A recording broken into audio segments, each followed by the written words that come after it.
Assalamualaikum warahmatullahi wabarakatuh. Ahlan, welcome po sa Kape Talakayan. At ngayon po ay masasaksihan po natin dialogo. Dalawa po natin kapatid, kababayan. Isa po sa panig ng pananampalatayang Jehovah's Witness at sa pananampalatayang Islam. Ito po ay dialogue. Ito po ay Maginoong talakayan, usapin po, sharing lang po. Absolutely sharing. Wala pong magpusan. Wala pong hindi po debate. Ito ay pag-usapan po nila ang paksa na may kinalaman sa reliyon at tunay na reliyon o partikular ang paksa makapagliligtas ba ang reliyon. Una po ang speaker po natin. Yung course, ang kaibigan po natin, magaan po sa puso ko, malapit sa puso ko. Isang kababayan po natin, si Minister Art de la Cruz na saksi ni Jehovah. Magandang tanghali po sa lahat. Magandang hapon. Ako ay nagpapasalamat na naimbitahan niyo dito. Una-una, ating munang i-define.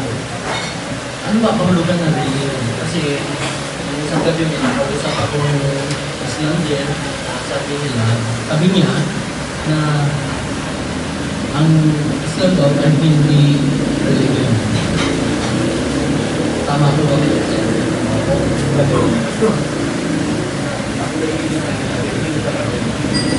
Sa amin po ang definition ng religion ay yung pagkakaisa ng paniniwala o paninindigan sa Diyos at sila ay nagkakasama-sama na may isang paniniwala. Ngayon ang tanong ay iisa lang ba ang tunay na religiyon ayon sa pangmalas ng Diyos? Sa isang parte, ang dahilan kung bakit hindi sinasangayunan ng Diyos ang lahat ng religiyon. Napag-isna na ng karamihan sa mga tao ang kanilang religiyon at tinatanggap nila ito gaya ng pagtanggap sa kanilang lahi. Sinusunod ng iba kung ano ang religiyon ng lahi nila. Ang iba naman, sariling opinion naman ang pinagbabatayan sa pagpili nila ng kanilang paraan ng pagsamba. Pero ipinakikita ng sarili kamakailan na 86% ng populasyon ng daigdig ang nagsasabing mayroon silang religiyon. Ang mga mananampalatayang ito ay kabilang sa 11 pinapangunahing religiyon. Ang mga nag-aangking Kristiyano ay kabilang sa 37,000 iba't ibang denominasyon. Napakarami, no? Sa mga nag-aangking Kristiyano pa lang yun. Ano pa yung iba? Pero masasabi bang tunay ang lahat ng nagkakasalungatang mga religiyon? Tunay kaya silang lahat? At dahil na yun, sa halip na ituro na ang lahat ng religiyon ay sinasang-ayunan ng Diyos, malinaw na binabanggit ng Biblia na may pagsambang hindi niya sinasang-ayunan. Ito ang sabi, Aklat ng Hukom, Kabanatang Gis, talagang sa Gis, hanggang sito. Ang mga anak ng Israel ay gumawa ng masama sa pamingin ni Jehovah. At nagsimula silang maglingkod sa mga Baal at sa mga imahin ni Astoreth at sa mga Diyos ng Syria at sa mga Diyos ng Sidon at sa mga Diyos ng Moab at sa mga Diyos ng mga anak ng Ammon at sa mga Diyos ng mga Filisteo. Sa ngayon ay iniwan nila si Jehovah, yung Diyos. At hindi nila siya pinagbubuhan. At dahil dito, lumagap ang galit ng Jehovah laban sa Israel. Kaya pinagbili niya sila sa kamay ng mga Filisteo at sa kamay ng mga anak ni Ammon. Yun ang marami pa akong katibayan na sinasabi sa Biblia mga bagay na hindi sinasangayunan ng Diyos. Meron din sa Marcos 7 at 1 Corintios 20. Pinakikita ng kasulatan na ang ilang pagsamba ay walang saysay. Ngunit mayroong isang anyo ng pagsamba na sinasangayunan ng Diyos. Mayroong isa na sinasangayunan ayon sa Biblia.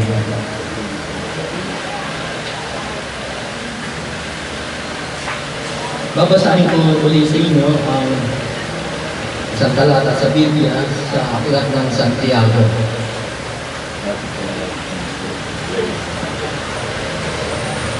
Sabi, Santiago, Kabanatang 1, talatang 26. Sabi ko, kung inaakala ng isang tao na siya ay isang formal na manang-iba at ganoon ay hindi nirerendahan ang kanyang dila, kundi patuloy na nililin lang ang kanyang sariling puso. Ang anyo ng pagsamba ng tao ito ay walang saysay. Sinabi niyo siya sa Biblia. Ang anyo ng pagsamba na malinis at walang dumis sa pamamalas ng ating Diyos at Ama ay ito: alagaan ng mga ulina, ang mga babaeng balo, sa kanilang pagmamagian, at ingatan ang sarili na walang bati mula sa sanlibutan.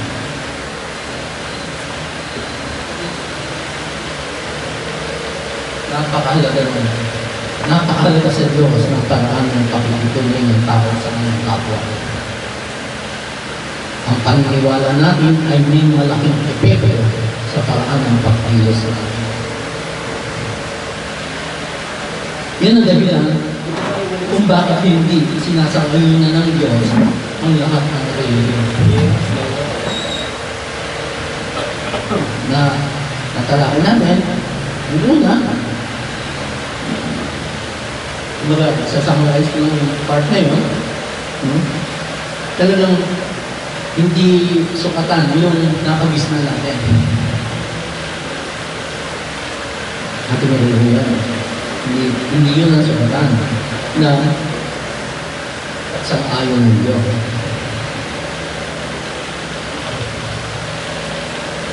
Lalo na yung sariling opinion, hindi. Sarili natin yun. Ano natin na yun? Kailangan sinasang-ayon din tayo. Yun ang mga bagay na at ang isang mabuti nakita ko sa inyo.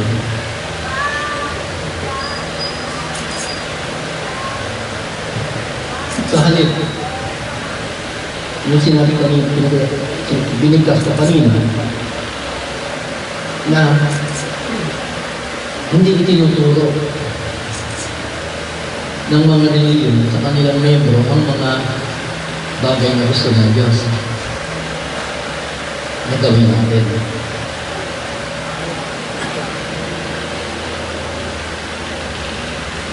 Kaya walang sabi-sabi lahat yun.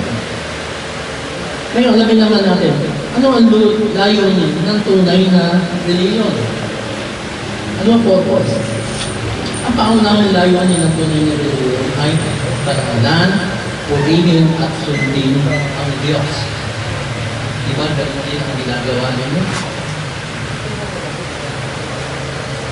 Dapat ang Diyos na Jehovah na pagpupulan ng pamuri Papuri, karangalan at karangalan. Isinisiwalat ng paglalang at ng banal na kasulatan ng Biblia ang kahangahan ng mga katangian ng Diyos. Yan ay nakaulat sa Juan 3:16 at Roma 1:20. Basa ko ng isa. Juan 3:16.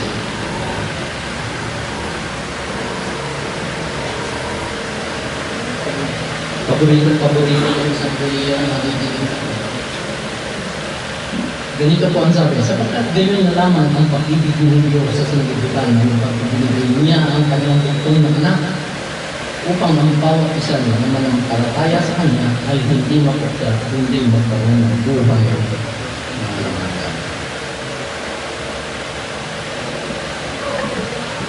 Yun ang dahilan. Yun ang layunin ng Diyos sa pagkakauhan.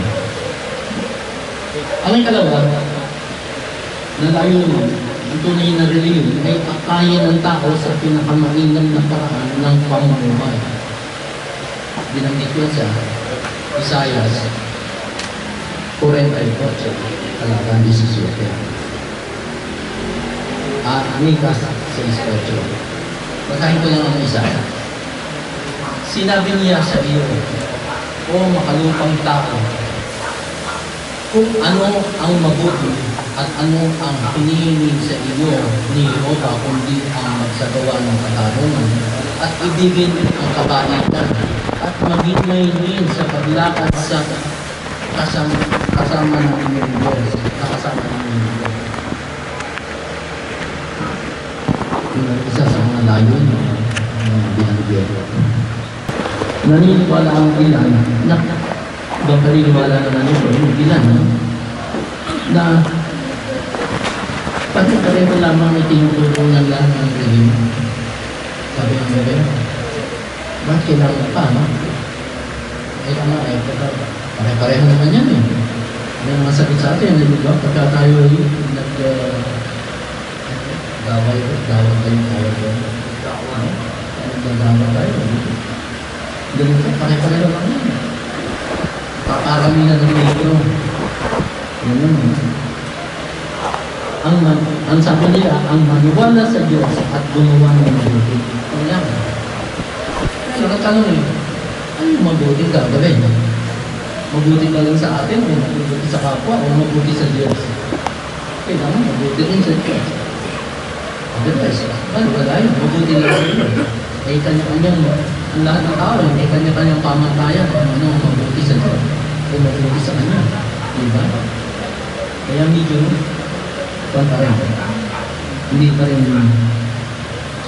makuha. Subalit ang binubungan ng epekto ng reliyon sa mga tagasunod nito ay maaaring batayan para malaman kung ano ang tunay ayon sa pamamalas ng Diyos. Ang bunga. Ika nga yun. Kung ano yung puno, yun ang bunga.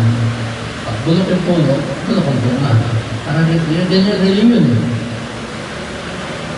Pagka sinabi rin ni Jesus, kapag tayo ay pagka isang puno ay bulok na puno, bulok ang bunga. Kaya ang gawin natin, suriin natin ang bunga ng mga reliyosong paniniwala. Susuriin natin. Ang ating paniniwala ay may direktang kaugnayan sa ating patuloy at pagkatao. Tama po ba yan? Yung paniniwala natin may kaugnayan yun sa ating patuloy at pagkatao.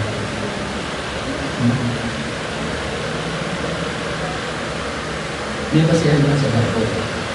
Matthew 7:16-20. At mga Matthew. Meron naman sinabi ko wala akong ibaban.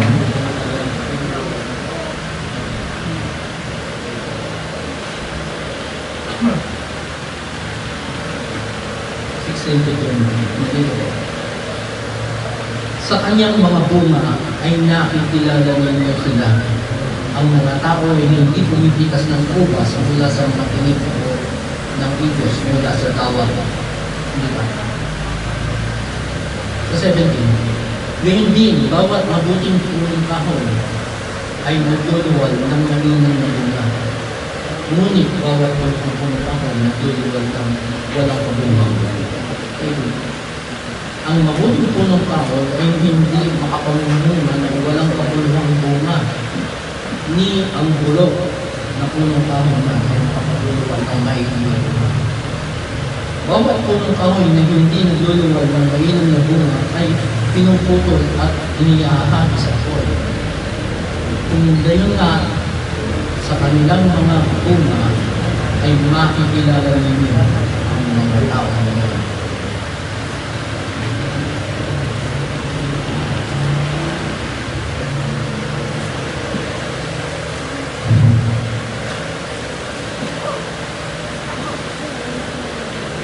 Halimbawa, karamihan sa mga Diyos na sinuunang Gresya at Roma. Yan natin yan, no? Greece at saka yung Roma. Ang pagkapuo, paglalasing, sexual na immoralidad at iba pang masasamang gawain. Ipinakikita ng kasaysayan na maraming mananambang na gayong mga Diyos ang nasisiyahan sa immoral at walang tapos na pagmamaya. At sa Panginoon, sa Athena, kung saan nagpapatayan ang mga tao at mababangis na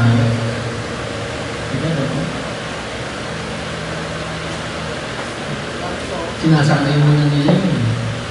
Pero ang resulta, papatayan sila. Ito ba yun? Pangit ko na.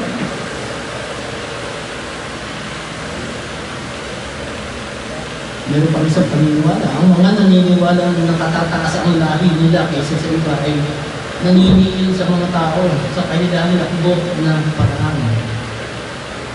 Malaki ang epekto sa buhay ng mga tao ng pananaw nila tungkol sa mga tao. Marami sa mga hindi naniniwala sa pagkabuhay nila ang nagsisikap ng gusto para kaluguran ang kanilang sarili. Marami naman. Sige na yun.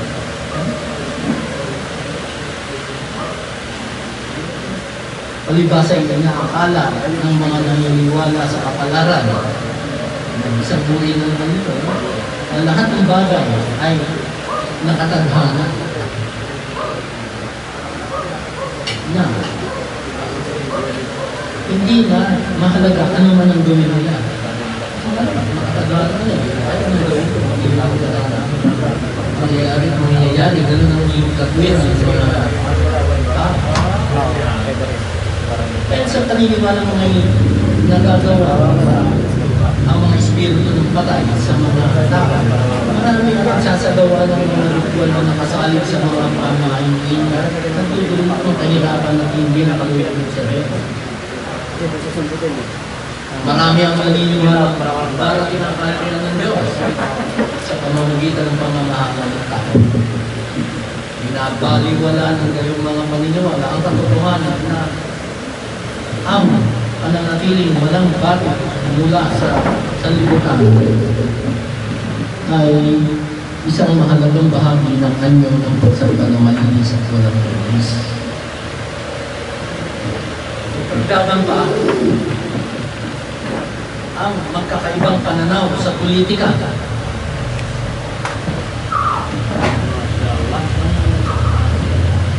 Nagumuliti pa rin ba na mga sa pumpukoy hanggang sa kasama ang politika nasa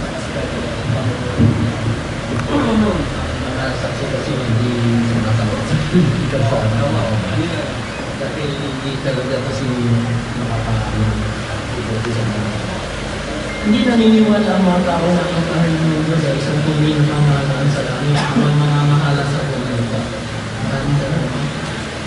Dapat natin suriin ang reliyon batay sa bunga nito. Kung hinahayaan o tinataguyod ng isang reliyon ang mga gawaing hinahapulan ng Biblia, Naaabot kaya ito sa pamantayan ng Diyos. Napakalaga na masagot natin ang tanong na ito.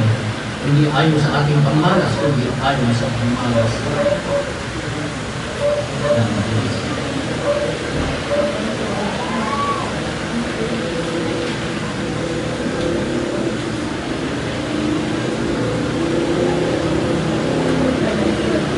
Nasa tinataguyod ang tunay na religiyon ayon sa pangmalas ng Diyos. Dapat tinataguyod ayon sa pangmalas ng Diyos. Upang makapamumuhay sa paraang sinasangayunan ng Diyos, kailangan magkaroon ng tumpak na kaalaman tungkol sa Diyos.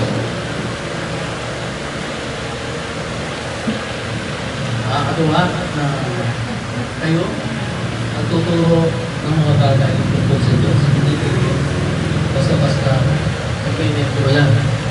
Nakikita ko na pinuturoan din kayo. Lahat ng mga bago, hindi pinakakawalan ng galang-galang. Pasensya na, hindi naman ang Diyos. Kaya ang tunay na religiyon ayon sa pangalas ng Diyos ay dapat makasali sa katotohanan masusumpungan sa banal na kasulatan. Dapat na inuutukan ng tunay na religiyon ng mga tao na gawin ang kalooban ng Diyos at magpakita ng katarungan mula sa itaas. Dapat na inaakay dito ang mga tao sa daan ng pag-ibig. Hindi lang natutunan ng Diyos, kundi pati yung sinasabi ng Diyos, daan ng pag-ibig. Dapat alam din ng mga miyembro. Gano'n lang tinutuloy. Basta may miyembro ka lang. Diba? Yun ang nakakalungkot ng konti.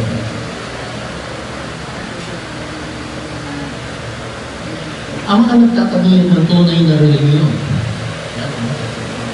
ayon sa pangmalas ng Diyos ay mapaparangal sa kanyang pangalan at nangangaral tungkol sa kanyang pangalan. Ano pa iba? Pinararangalan, ang sabi, no? Ang nagtatabuhin daw ng tunay na religiyon ay nagpaparangal sa pangalan ng Diyos at nangangaral tungkol sa kanyang pangalan. Ang pa iba ito, sa aklat ng mga awit, sa talatang 18, upang malaman ng mga tao, sabi na ikaw na ang pangalan ng Jehovah, ikaw lamang kataas-taasan sa buong lupa. Pinangangaral yung pangalan ng Diyos. Upang itinatagulog yun. Yung kaharian, yung tungkol sa kanyang kaharian, ipinapangaral din dapat. Sabi sa Mateo 24:14. At ang mabuting balitang ito ng kaharian ay pangangaral sa bunutin ng tahanang lupa bilang katotoo sa lahat ng mga bansa at kung magkagawin ay darating ang bukas. Lahat ng mga saksi ni Jehovah sa buong mundo sa mga 200 sa o kulang-kulang na 3 taon. Ganyan ang pinangangaral. Pinangangaral ang pangalan ng Diyos. Makikita mo at tunay na rin yung magkikilan mo sa kanila. Gawa ng pananampalataya. Hinihilog ng tunay na rin yung mga taong sabihin ng kasulatan. Patunayan sa kanilang sarili ng sakal ng kalooban ng Diyos. Magagawa ito ng isa kung alamin niya ang tinuturo ng Biblia. Kung susukuin mo mismo, makatibayan mula sa katawan, isasagawa mo niyo ng pagsambag na bilis at walang dumi sa pamamalas ng Diyos.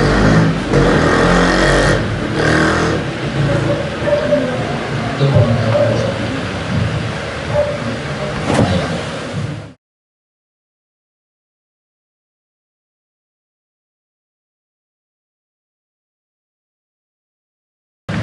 أعوذ بالله من الشيطان الرجيم بسم الله الرحمن الرحيم الحمد لله رب العالمين Assalatu wassalamu ala asrafil mursalin Sayyidina Muhammad wa ala alihi wa ashabihi ajma'in. Rabbi shrah li sadri wa yassir li amri wahlul 'uqdatam min lisani yafqahu qawli. Allahumma hdina wahdina waj'alna sababan liman ihtada wa ba'd. Assalamualaikum warahmatullahi wabarakatuh. Assalamu ala man tabi'al huda, kapayapaan para sa mga unggoy na sumusunod sa tamang landas. Magandang hapon po sa inyo lahat. Insyaallah, hiniling po sa Allah sa itong pagkakataon na pagpupuri ng Allah ang lahat ng mga mamamayang Pilipino sa kung ano yung katotohanan at matuwid na landas, at ang lahat ng magmumula sa ating saling langit hanggang sa dulo ng panahon. Amin.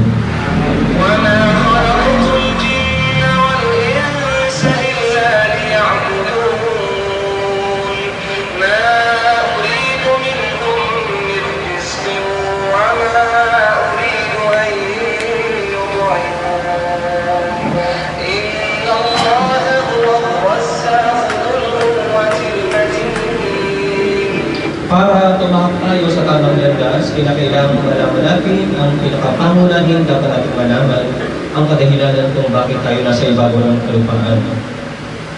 Dahil kapag hindi natin nalaman ang kadahilanan ng pagkakalaga sa atin sa ibabaw ng kalupaan, hindi natin matatahak ang tamang landas. Wa ma khalaqtul jinna wal insa illa liya'budun. Hindi ko nilikha ang mga jinn, meaning ito yung mga engkanto, at hindi ko rin nilikha ang sangkatauhan, maliban lamang sa kadahilanan na nararapat nila akong sambahin ng dalisay. Yun ang dahilan kung bakit tayo nasa ibabaw ng kalupaan, at ang daigdig na ito ay pangsamantala lamang. Ang pananatili na dito ay bilang pagsusulit.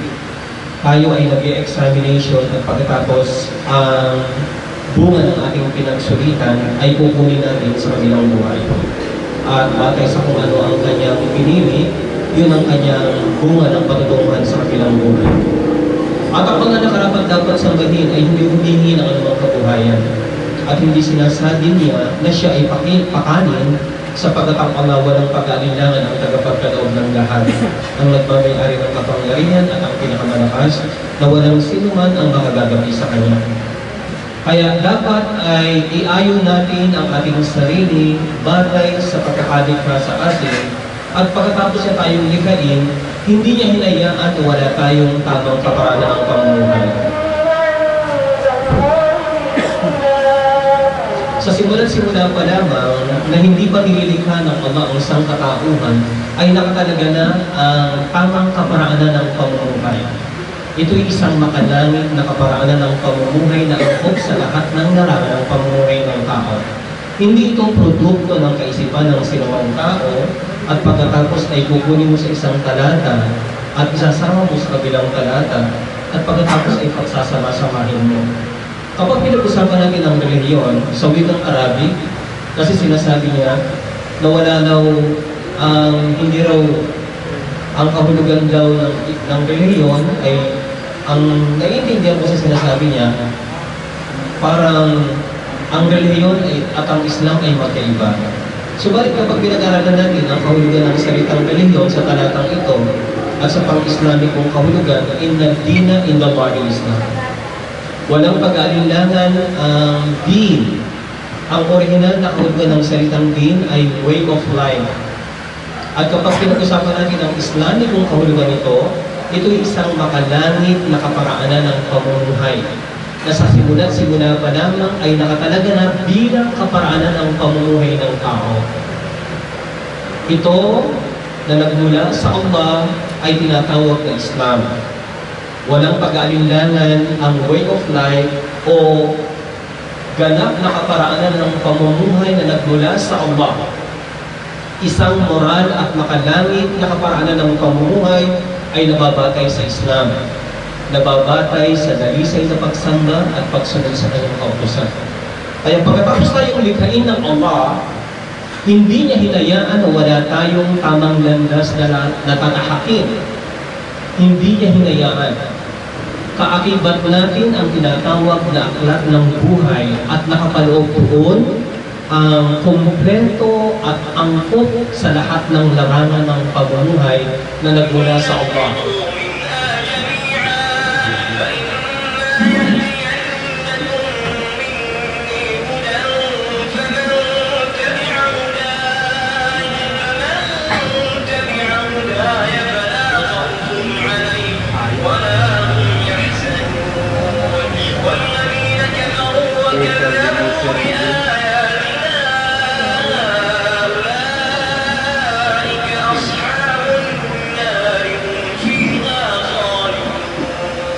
Ito yung katibayan natin na ating isinasapamuhay sa ibabaw ng kalupaan ay gabay mula sa Allah. Batay sa talatang ito, nung pinalaya si Adam at si Hawa mula sa paraiso at ibinaba sila sa kalupaan, sabi ng Allah, sa makatuwid may darating sa inyong patnubay mula sa akin. At ang sinumang susunod sa aking patnubay, kailanman ay hindi magkakaroon ng takot, kailanman ay hindi magdadalamhati. At ang sinumang tatanggi at pasisinungalingan ang aking mga revelasyon, ang patnubay na nagmula sa kalangitan, siya ay mananatili sa impyernong apoy at wala ng pagmamali na siya'y mananatili roon magpakailanman. Ang para sa kanya bilang tirahan ay impyernong apoy.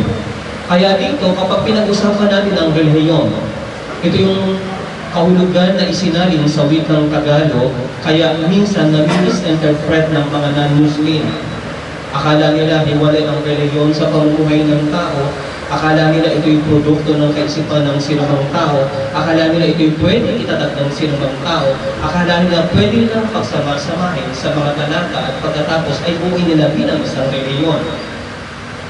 Ito ay isang kompletong kaparaanan ng pamumuhay na nagmula sa kalangitan na hindi pa nililikha ang sangkatauhan ay nakatalaga na at angkop sa lahat ng larangan ng pamumuhay ng tao. In the Dina, in the body Islam. Katotohanan, ang din o way of life na nagmula sa Allah ay Islam. Ito'y dalisay na pagsamba sa Allah at pagsunod sa kanyang kautusan. Kaya mababatid natin na sa kada henerasyon, sa simula't-simula pa lamang nalilikha ng Allah ang kauna-unahang tao, simula kay Adam at kay Hawa, tinatawag nating Eva, hanggang umusan ang sibilisasyon, ang kanyang mga anak na nagsalit-salitang lahi, sila ay nasa tamang landas sa simula't-simula pa lamang.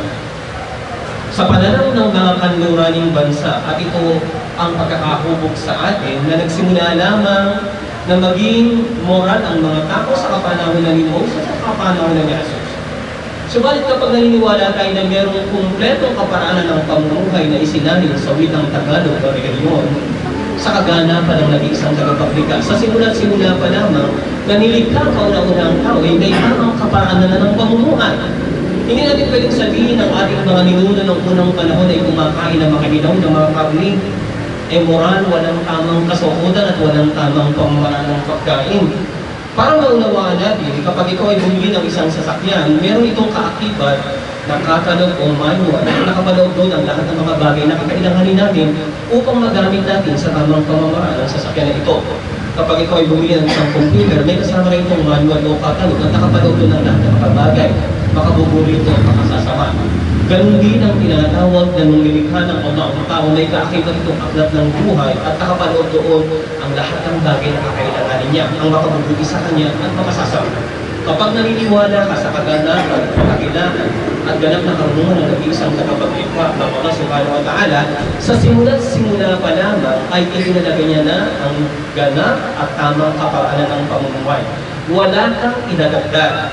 Pag-aaralan mo lamang isang kompletong kaparaanan ng pamumuhay na makalangit in the Dina, in the body Islam.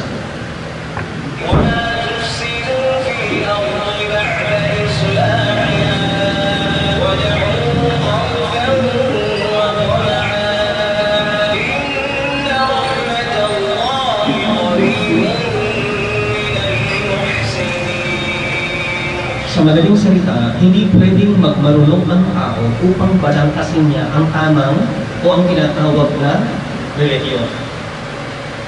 Sa katalinuhang ipinagkaloob ng Allah sa isang tao, hindi niya pwedeng panghimasukan ang tinatawag na complete way of life.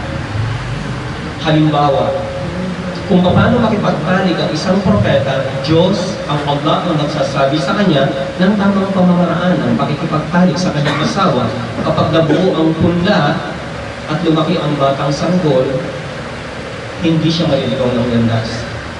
Diyos ang magsasabi sa propeta ng tamang pamamaraan ng pagkain, ng tamang pamamaraan ng pagtulog, ng lahat ng bagay na kakailanganin ng tao sa ibabaw ng kalupaan. Kaya isinasaayos ang pamumuhay sa ibabaw ng kalupaan sa pamamagitan ng revelasyon mula sa Allah. sa pagpapahayag ng tinatawag na kumpleto at angkop na kaparaanan ng pamumuhay sa mga partikular na mga sugo sa kada-kada henerasyon. At sabi ng Allah, at huwag kang gumawa ng anumang katiwalian sa ibabaw ng kalupaan pagkatapos itong isaayos sa tamang kaparaanan ng pamumuhay. At magsumamo ka sa Allah ng may takot at habag sapagkat walang pag-aalinlangan. Ang habag ng Allah ay palaging naroon sa mga yaong gumagawa ng kabutihan. Kaya dito, hindi karapatan ng anghel, hindi karapatan ng sinumang nilikha ang tinatawag na reliyon. Hindi karapatan ng mga propeta at sugo ang tungkulin lamang nila itanggapin ang kapahayagan at pagkatapos ito ang kanilang ipahayag. Hindi karapatan ng sinumang mga tao, hindi karapatan ng sinumang mga scholar, hindi karapatan ng mga demonyo, hindi karapatan ng kahit na sinumang nilikha, kundi ito'y bukod tanging karapatan lamang ng isang tagapaglikha. At wala kang mababasa sa kasaysayan ng sangkatauhan na bukod tanging nag-aangkin na ang tunay na reliyon lamang na nagmula sa Allah subhanahu wa ta'ala ay ang tinatawag na Din al-Islam, kumpleto kaparaanan ng pamumuhay, angkop sa lahat ng larangan ng tao na ito ang nagmula sa Allah na nababagay sa Islam, dalisay na pagsamba sa Allah at pagsunod sa kanyang pag-usap.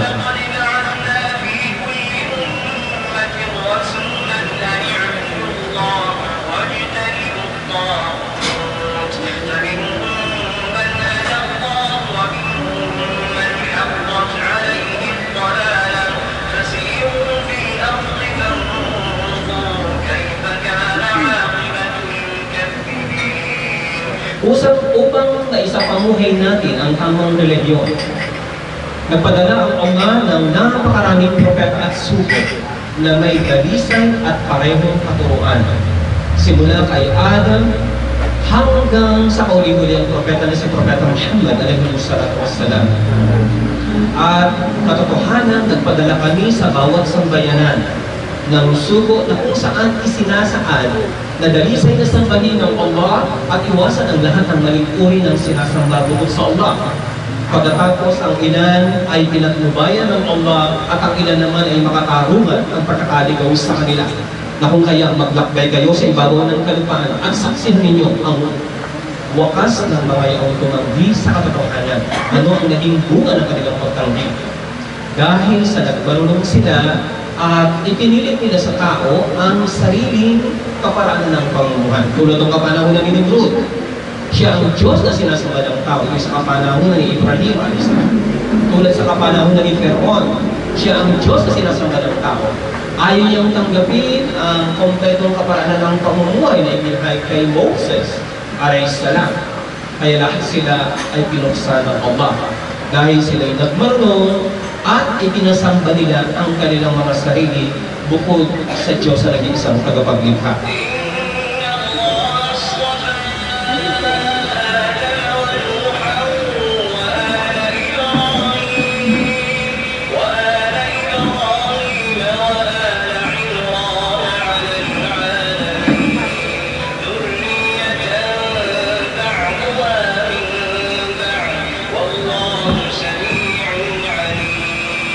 Ang Allah ang siyang pumipili kung sino ang karapat-dapat siyang pagpapahayagan ng tinatawag ng mga regulasyon.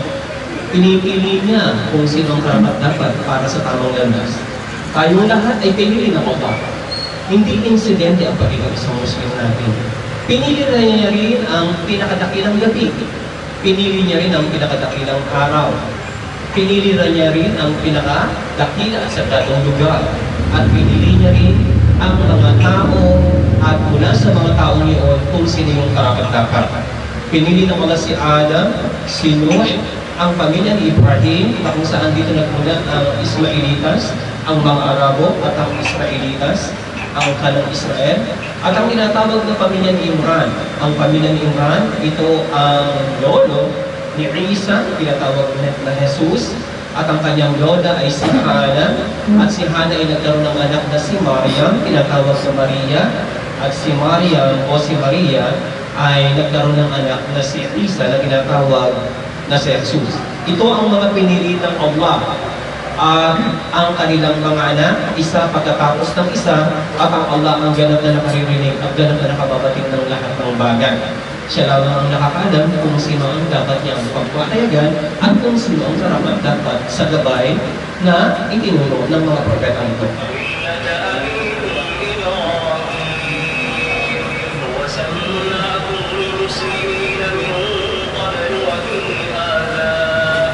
So ito yung karamalan para sa atin. Siya ang pumili para sa inyo. Kaya kung kayo ay pinili ng Allah bilang isang Muslim, kinakailangan ay ipahayag natin kung ano ang katotohanan sa sangkatauhan. Walang iniligay ang Allah na anumang kahirapan sa reliyon. Ito'y napakadali sa pamumuhay. Walang sino man kundi ang Allah ang siyang nagpamalan sa inyo ng mga Muslim. Ang ibig sabihin ng salitang Muslim, ang sino mang isinuko ang sarili ng ganap sa Diyos na nag-iisang tagapaglikha. Ito ang kaligtasan natin lahat. Ang pagsuko ng buong sarili. Walang pagtatambal. Galisay na para lamang sa lumikha natin, sa atin. Ang buong pagkatao natin ay para lamang sa Kanya. Submit to Allah. Isuko natin ang ating buong sarili sapagkat kapag isinuko ang sarili mo, magmamala ka ng buhay na walang hanggan. Ito ang kahulugan ng salitang Muslim. At itong salitang Muslim, ang Allah, ang siyang pumili nito para sa atin, maging sa mga naunang propeta at sa loob ng banal na Quran. Kaya walang pagkakaiba sa katuruan ng lahat ng mga propeta. Kapag nabago ang katuruan, ibabalik na naman ito sa kasunod na henerasyon.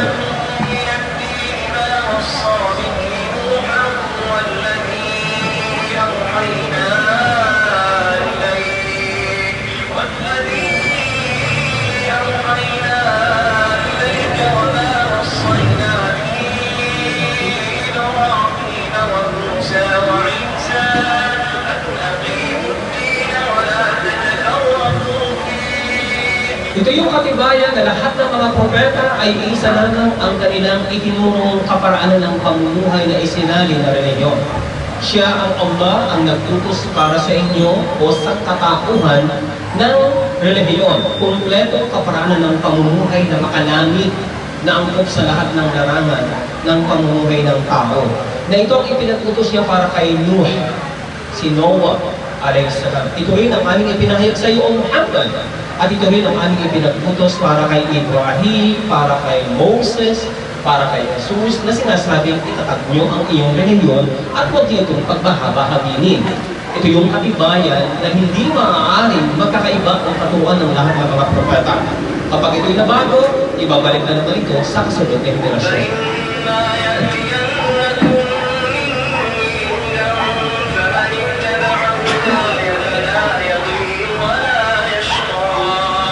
Kaya ang sino mang sumunod sa ating patnubay, kailanman ay hindi maliligaw, kailanman ay hindi magdadalang bagay. Ito ang kadahilanan kung bakit napakaraming ipinadalang sugo at mga propeta sa ating henerasyon. Nang sa ganoon ay magkaroon tayo ng tamang kaparaanan at panuntunan ng ating buhay sa ibabaw ng daigdig. At nang sa ganoon ay matakat natin ang tamang landas patungo sa buhay ng walang hanggan. Hindi natin pwedeng sabihin na walang reliyon na makapagliligtas. At hindi natin pwedeng sabihin na ang reliyon ay pwedeng itatag ng tao sa ganitong panahon o batay sa lugar. Hindi pwedeng itatag ito ng tao. Tulad halimbawa, pagbibigyan ko ng halimbawa, kung itinatag halimbawa ang isang reliyon noong 1940, ano ang tunay na reliyon? Noong hindi pa dumarating ang tunay na reliyon. Kaya sa simula pa lamang ay nakatalaga na ang ating tamang kaparaanan ng pamumuhay at kapag ito'y nababago, muli itong ibinabalik sa pamagitan ng pagkakapahayag ng panibagong sagradong aklat sa kung sino yung pinili ng Allah na partikular na sugo.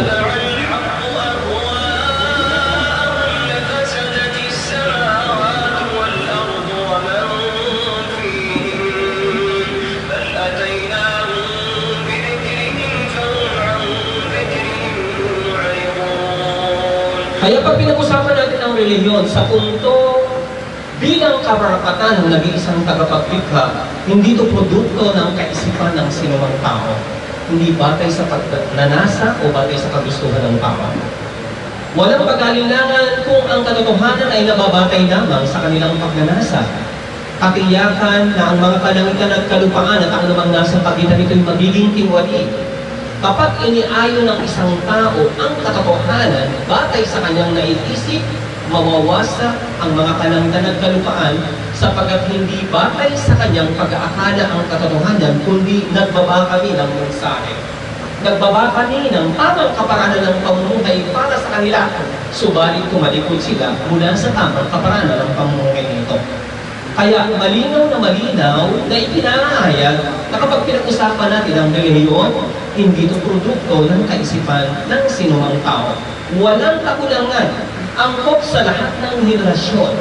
Pag sinabi mong politika, hindi mo pwedeng ihiwalay ang relihiyon sa politika.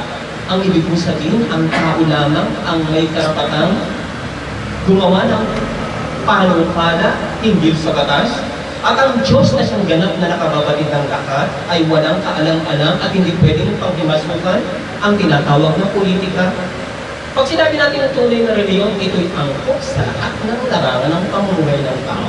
Hindi naluluma, palaging makabago at angkop pa sa darating na henerasyon.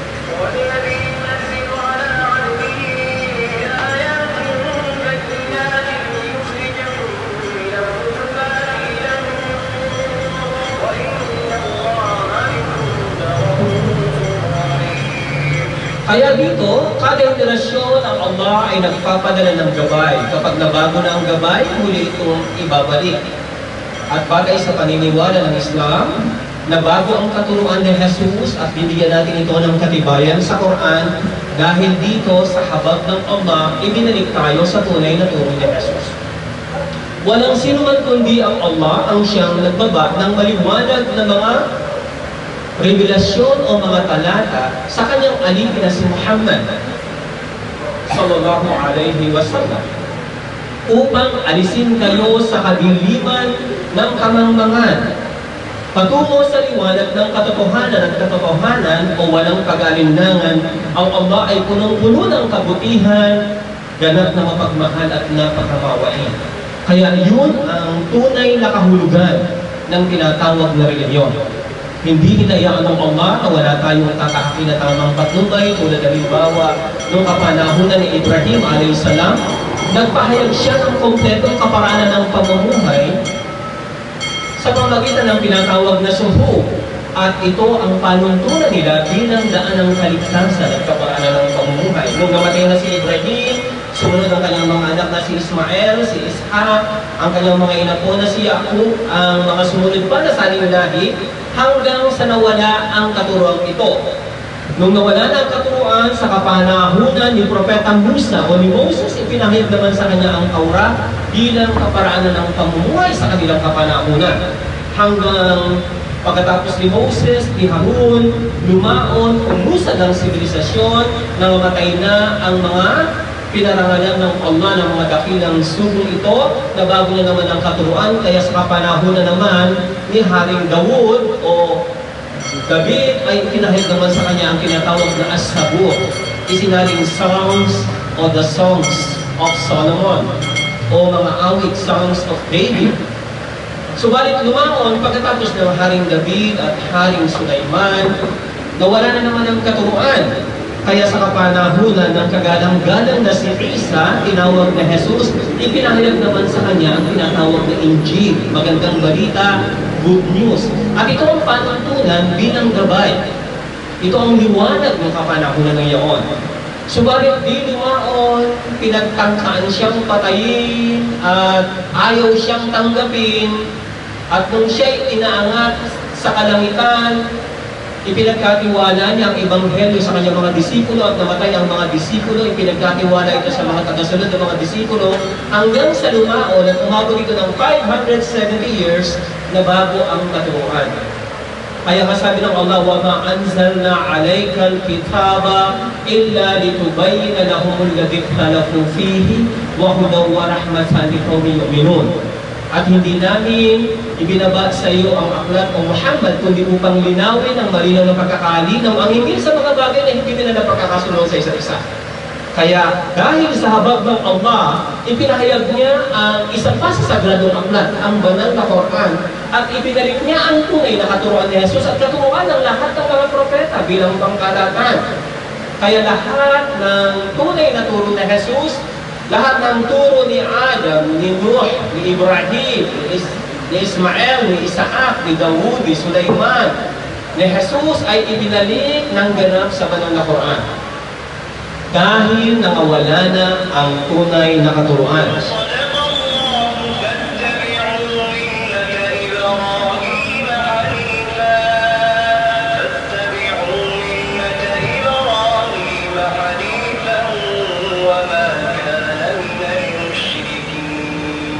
Sa makatuwid, sabihin mo sa kanila, ang Allah ay nagsasabi ng katotohanan na kung kaya sundin niyo ang reliyon ni Ibrahim, na kung saan ito'y nakasalig sa katotohanan at hindi siya kabilang sa mga yaong naglalagay ng katawan sa pagsamba sa Allah.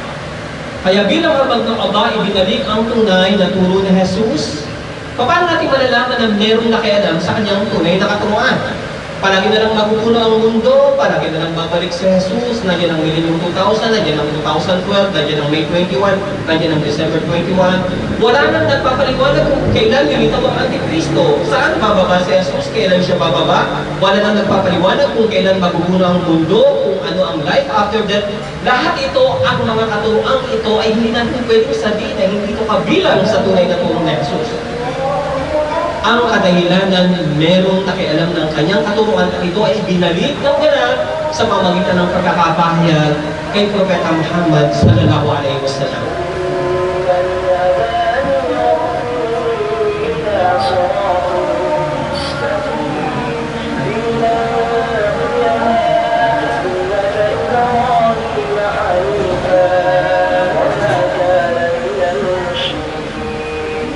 Nakita niyo, sabihin mo sa kanila, O Muhammad, katotohanan ang Allah na aking Rab na tagapaglikha, tagapangasiwa at tagapag-atas ay ginabayan niya ako sa tamang relihiyon, ang matuwid na relihiyon, ang relihiyon ni Ibrahim at hindi siya kabilang sa mga naglalagay ng katambal sa pagsamba sa Allah.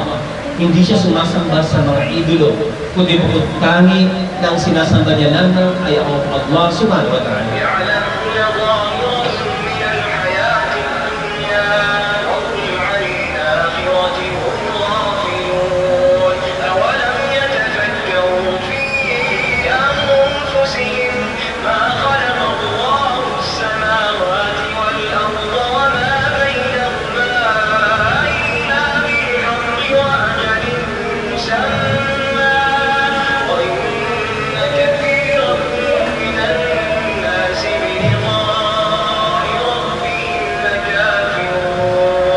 Ito ang kadahilanan kung bakit merong tunay na relihiyon. Ang tunay na relihiyon ay ang ilan hinggil sa katuruan nito ay batid ng tao. Sapagkat inilagay ng Allah ang tunay na relihiyon sa likas na katangian ng tao na tinatawag ng fitra. At ang iba pang karagdagan para malaman natin ang pagiging totoo nito na angkop sa lahat ng larangan ng ating pamumuhay, ipapahayag ito ng Allah sa partikular na sugo nang sa ganoon ay malaman natin ang kaibahan ng katotohanan at kamalian. Tulad ng buhay pagkatapos ng kamatayan, hindi ito nalalaman ng tao. Ang kanilang batid lamang ay ang panglabas na kaanyuan ng buhay dito sa daigdig. At wala silang kabatid-batid hinggil sa kabilang buhay. Hindi ba nila napagtanto ang pagkakalikha sa kanila? Hindi namin nilikha ang mga kalangitan at kalupaan at ang mga nasa pagitan nito, kundi pawang katotohanan at batay sa itinakdang panahon. Subalit karamihan sa mga tao ay tinatanggihan nila ang pakikipag-arap sa kanilang Rab na tagapaglikha.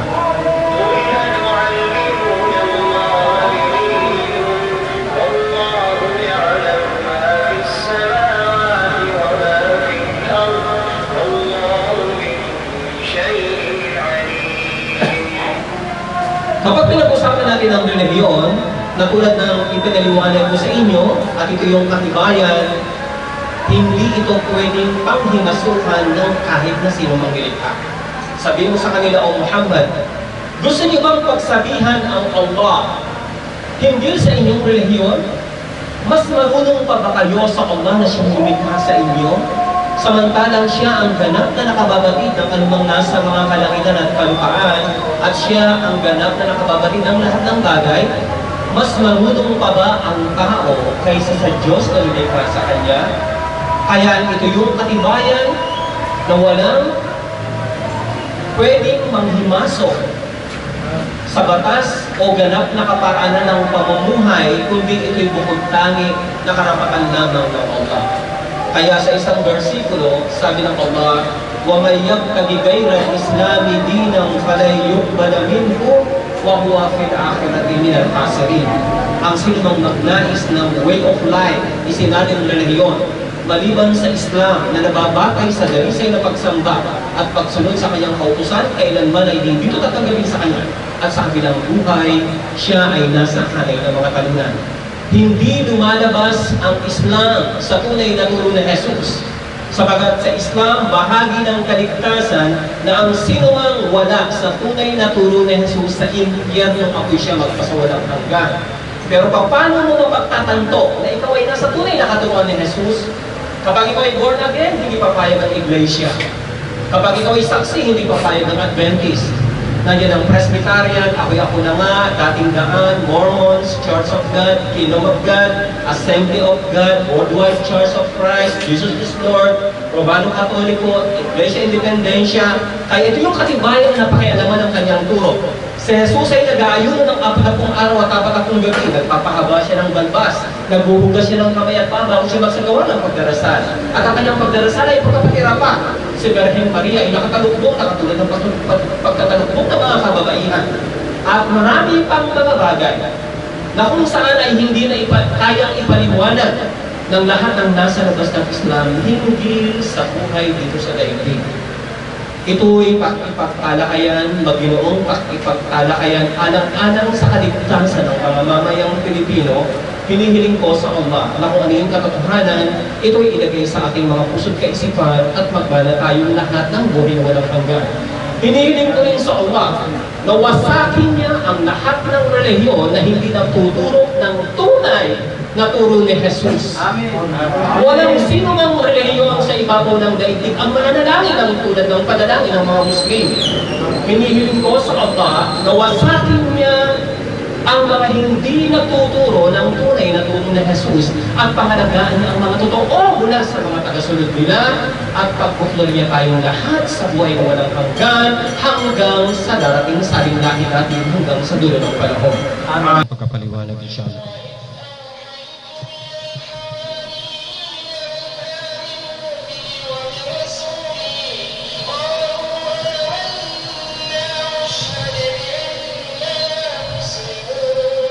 Nakatulad ng ipinaliwanag ko sa inyo kanina, kailanman ang Muslim na katiting ay hindi lumalabas na kahit na isang bigat ng alikabok sa tunay na turo ni Jesus. Ang kailangan na nating linawin, kapag ikaw ay tagasunod ni Jesus, ang tawag ba sa iyo ay Romano Katoliko, Kristiyano, Adventist, Saksi, yun lang ang lilinawin natin. Pero ang bawat isa sa atin, malinaw, ayaw nating lumabas sa tunay na turo ni Jesus. Kaya tayo nagkakaroon ng dialogue sa isa't isa. Kunin natin ang punto ng Islam kung saan ba ang bahagi ng Islam. Kasi ako, sinaliksik ko na ang lahat ng relihiyon ng Kristyanismo simula po nung high school. At nakapag-aral ako sa isang Protestant school. High school pa lang ay sinaliksik na namin ang paniniwala ng Saksi, ng Iglesia, ng Adventist, ng Mormons, ng Worldwide Church of Christ. Pinag-aralan na namin lahat. Pero nung binuklat ko ang banal na Quran, kapag ikaw pala ay tagasunod ni Jesus o ang mga disipulo ni Jesus pala, ang tawag sa kanila ay mga Muslim. Hindi ito dumating sa atin bilang mga Kristiyano. Kaya nagkakaroon tayo ng harang. Kaya nililinaw natin, kapag ikaw ay nag-Muslim, hindi ka lalabas sa tunay na turo ni Jesus. Ang itatawag mo lang sa sarili mo ay yaong isinuko ang sarili sa isang paglikha. Meaning, ikaw ay isang Muslim.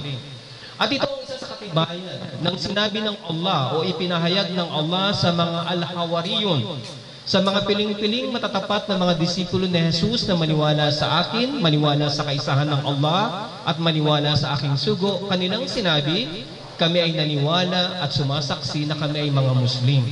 Meaning, ang mga disipulo ni Jesus ay isinusuko nila ang kanilang sarili sa Diyos na nag-iisang tagapaglikha. At kapag sinuko mo ang sarili mo sa Diyos na nag-iisang tagapaglikha, ikaw ay tatawaging isang Muslim.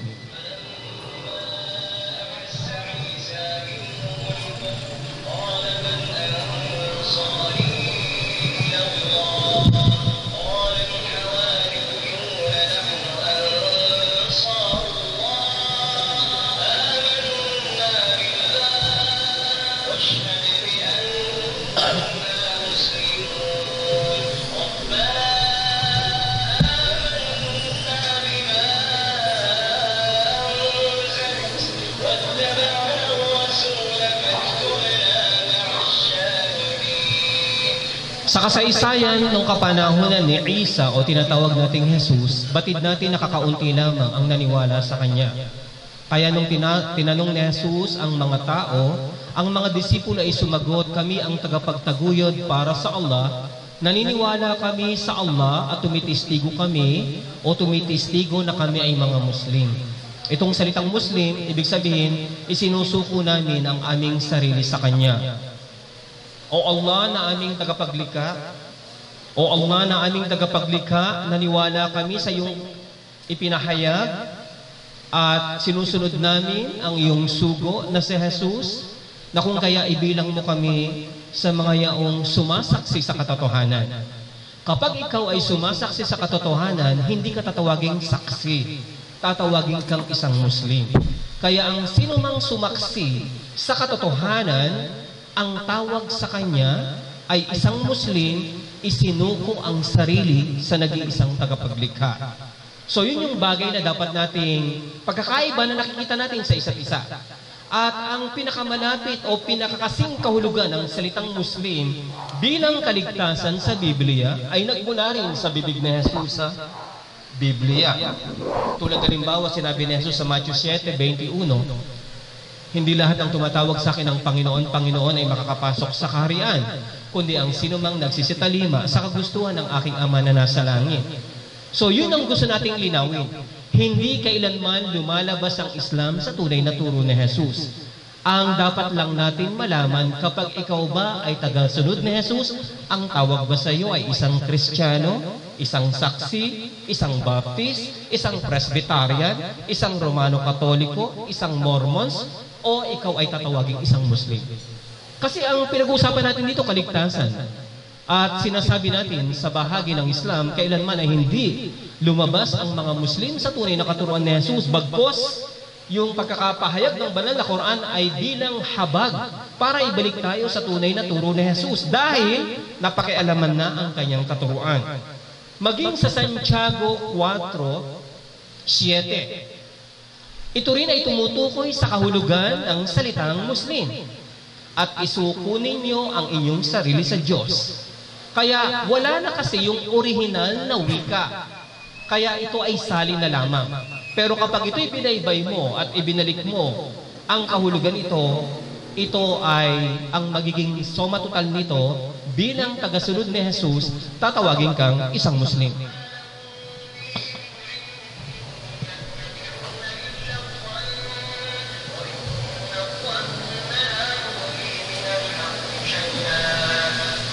Ang pagkakaroon natin ng iba't ibang wika ay hindi panuntunan para tawagin mo ang Diyos batay sa wika na gusto mo. Tulad ng salitang Lord, Panginoon, God. Kasi ang salitang God, nagkakaroon ito ng kasarian. Gods, goddesses. Diyos, Diyosa, Diyos, Diyosan. Halimbawa, kung ang pangalan niya ay Francisco, kahit na pumunta siya sa bansa ng mga Arabo o sa bansa ng mga Chinese, ng Italiano o ng Amerikano, sa bansa ng Indonesia o Malaysia, mananatili pa rin ang kanyang pangalan bilang Francisco. Kung ipinahayag ang mga sagradong aklat sa mga lumang mga wika ng mga propeta na tinatawag na wikang Semetiko, ang Hebreo, ang wika ni Moses, ang Aramaic, ito ang wika ni Jesus at wika ni Ibrahim, ang Arabic, ito ang wika ni Adam at wika ni Jesus, Allah pa rin ang pangalan niya. Tulad halimbawa, sinabi sa kapanahonan ni Moses, Innani anallah, katotohanan ako ang Allah. So nananatili ang pangalan ng nag-iisang tagapaglikha. Totoo, kinakailangan may pangalan ang Diyos na nag-iisang tagapaglikha. At ang pag-iimbento nito, sabi ng Allah, wala silang kaalaman hinggil dito, ang sinusunod lamang nila'y haka-haka. Walang pag-aalinlangan, ang haka-haka ay hindi maaring ipanghalili sa katotohanan. Hindi pwedeng magmarunong ang tao at tatawagin niya ang pangalan ng Diyos batay sa lingwahe na kung saan bilang palatandaan ng kadakilaan ng nag-iisang tagapaglikha. Maging nung wala kang mga Kastila sa Pilipinas, ang tawag sa Diyos ay Bathala. Bathala, Bat, tahanan, Allah, tahanan ng pagsamba sa Allah. Ito yung tinatawag nating Bakka sa King James Version. Ito yung Makka, ang kauna-unahang sagradong tahanan ng pagsamba sa Allah. Kaya dito, ang pangalan ng Diyos, tulad halimbawa, hindi natin pwedeng sabihin God, Goddesses, galing ito sa salitang Zeus. Kinuha ng mga Italiano, naging Theos. Kinuha naman sa Spain, naging Diyos. Dinala naman sa Pilipinas, naging salita ng mga Pilipino na Diyos. Ito yung mga inimbentong pangalan lamang. Hindi akong nagsabi nito. Sapagkat ito yung mga pangalan na kapag pinag-aralan natin, galing ito sa Tetragrammaton, tulad halimbawa ng Jehovah. Sa wikang Griego, pag binasa mo siya, ang wika na Hebreo, Arabic o mga Semitic language ay walang mga vowels. Ang mga Arabo at ang mga Hudyo, kaya nilang basahin yan ng walang vowels. Yahwa. Ya Ibrahim. Ya Musa. So, ito'y isang expression. Kaya Yahwa o ikaw na nag-iisang tagapaglikha. Ang unang salin ng Biblia mula sa wikang Griego, batay sa history, mula sa wikang Greek papunta sa wikang Aliman. At sa wikang Aliman ay walang letter Y. Bagkos itong letter J, wala rin itong W, kundi V. Kaya mula sa wikang Griego papuntang Aliman, naging JH, BH, kaya ito ay nilagyan ng mga patinig, nagkaroon ng pangalang Jehovah. Pero yung mga ibang salin, tinatawag nila ito ng Yahweh, Yahweh. Ito yung mga inimbentong pangalan na noong unang panahon, wala ang mga ganitong salita. Sino ang nagsabi nito? Ang Allah mismo.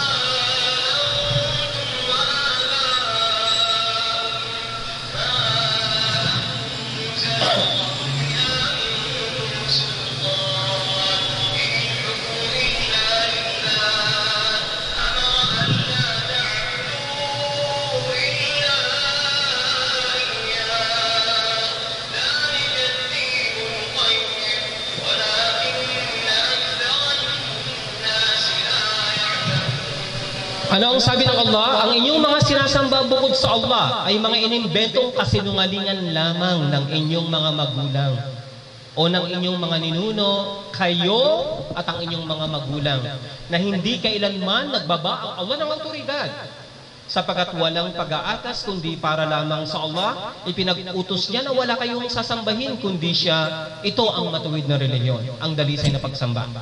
Subalit karamihan sa mga tao ay hindi nakababatid. Kaya yung mga pangalan na tinatawag ngayon ng tao ay walang autoridad sa kanila ang Allah. Ang wikang Hebreo ay isang patay ng wika.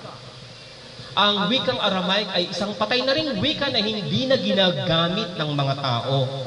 Ang wika na lamang ng mga propeta, ang wika ni Adam at wika ni Muhammad, ito na lamang ang nananatiring wika na ginagamit sa ibabaw ng kalupaan.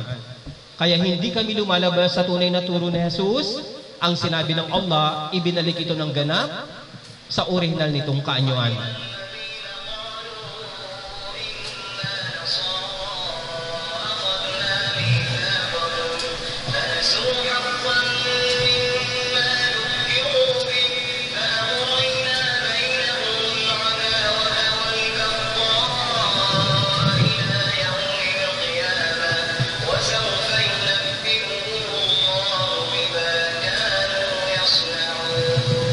Ang sabi ng Allah sa Quran, binago ng mga Kristiyano ang tunay na turo ni Jesus.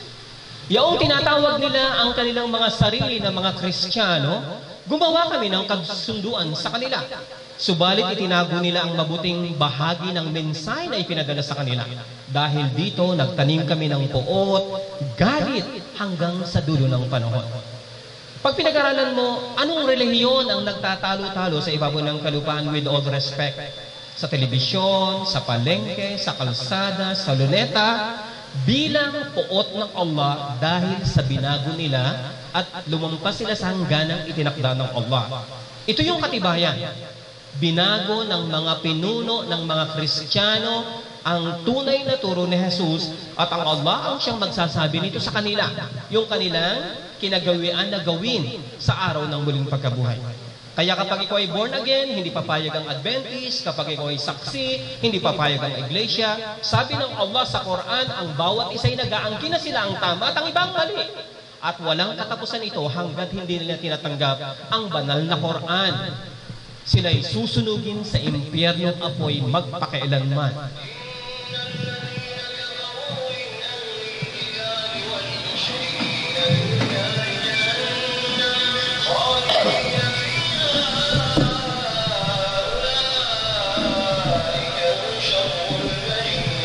Kaya yaong mga tumanggi, walang pag-aalinlangan sa relihiyong Islam, yung dalisay na pagsamba at pagsunod sa kanyang kautusan, mula sa mga Hudyo at mga Kristiyano, kabilang ang mga mushrikun na sumasamba sa mga Diyos-Diyosan, sila'y mananatili sa impyernong apoy magpakailanman at silang pinakamasama sa paningin ng Allah. Bakit? Kasi inilalagay lang sila sa tunay na relihiyon, sa tunay na katuruan ni Jesus, subalit ayaw nilang tanggapin.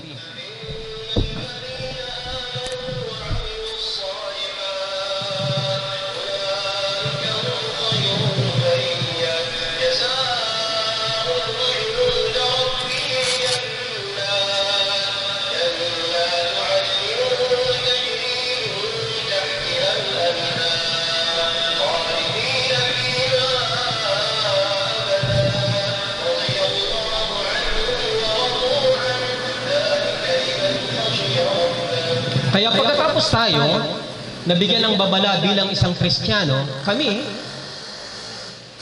lalo na ako, 25 taon kong pinag-aralan ang aking pagiging isang Kristiyano at meron akong sinulat na isang aklat bilang comparative. At ito ay nasa Facebook.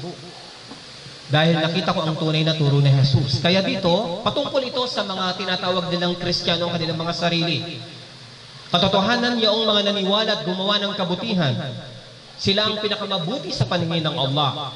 Ang kanilang gantimpala mula sa Allah na Rab na tagapaglikha ay mga hardin ng walang hanggan na kung saan ay may mga ilog na umaagos na walang mga pangpang at sila'y mananatili roon magpakailanman.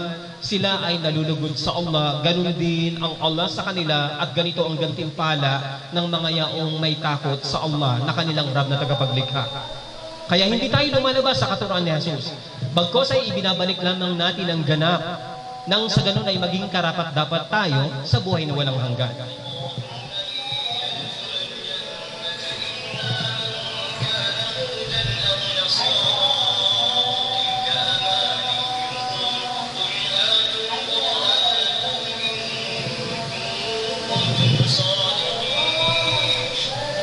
Ito yung katibayan na si Jesus ay hindi nagturo ng kakristyanuhan nung kapanahunan niya.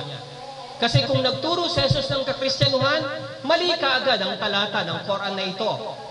Sinasabi ng mga Kristiyano at sinasabi ng mga Hudyo, hindi ka makapapasok sa paraiso o buhay na walang hanggan hanggat hindi ka nagiging isang Hudyo, hanggat hindi ka nagiging isang Kristiyano.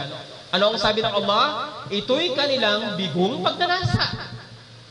Magpakita sila ng katibayan. Sabihin mo sa kanila, sa bawat Kristiyano, sa mga preacher, sabihin mo sa kanilang lahat, magpakita sila ng katibayan kung sila'y matapat sa kanilang pag-angkin. Hawak-hawak ng mga Kristiyano ang Biblia. Ito'y composed of 24,000 dialects. Walang nakasulat sa Biblia na nung kapanahunan ni Jesus, nagturo siya ng kakristyanuhan. It is a challenge. Lumitaw lamang ang salitang Kristiyano nung wala na si Jesus sa daigdig, batay sa kasaysayan ng Biblia. 95 years, 75 years to 115 years, saka lamang lumitaw ang salitang Kristiyano sa loob ng Biblia. Kasi kung merong salitang Kristiyano sa Biblia nung kapanahunan ni Jesus, lahat ng mga Muslim ay magiging Kristiyano. At magiging mali ang Biblia, ang Quran. Kasi 1,434 years na ngayon ang nakararaan. Hinahamon ng Allah ang lahat ng Kristiyano. Kung sinabi ba ng Diyos sa Biblia o sinabi ba ni Jesus na makapapasok ka sa buhay na walang hanggan kapag ikaw ay isang Kristiyano, nagmula ba ito sa kanyang bibig o iminungkahi niya ba ito sa kanyang mga disipulo? Kinakailangan sabihin ko ito alang-alang sa kaligtasan nating lahat. Hindi para bilang pagtapak ng karapatan. Kung meron kayong makikita sa Biblia na si Jesus ay nagturo ng kakristyanuhan, wala na tayong pag-uusapan. Ang title ni Jesus ay Messiah. Messias. Hindi Christ o Christos na tinatawag na Christian o Christianos. Kapag tagasunod ka ng Messias, ang tawag sa iyo ay isang Muslim. Hindi isang Christianos, walang nakasulat sa Biblia, at ito ay paghamon ng Allah. Alang-alang sa kaligtasan ng bawat isa sa atin.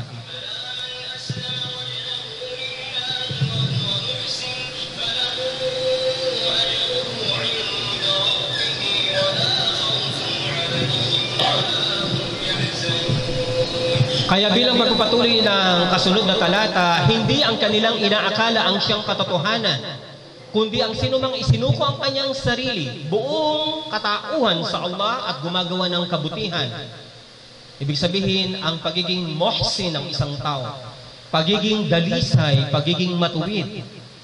Ang kanyang gantimpala ay mula sa Allah na Rab na tagapaglikha, hindi siya magdadalamhati at hindi siya magkakaroon ng takot. Kaya kapag sinuko natin ang ating sarili sa nag-iisang tagapaglikha, gumawa tayo ng kabutihan, magmamana tayo ng paraiso. Pero kung sasabihin natin na si Jesus ay nagturo ng kakristyanuhan, wala tayong katibayan hinggil dito mula sa pinangahawakan ng mga nasa labas ng Islam.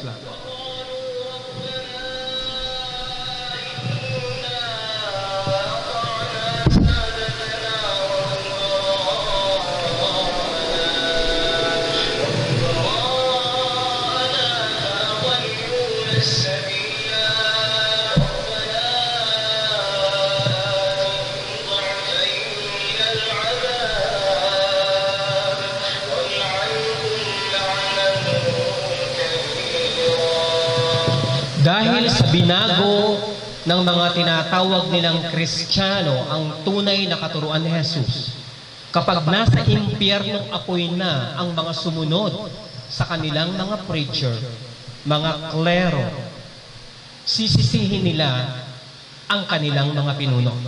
Kanilang sasabihin, ito yung babala na ibinibigay ng Allah sa mga nag-aangking tagasunod ni Jesus na nasa labas ng Islam.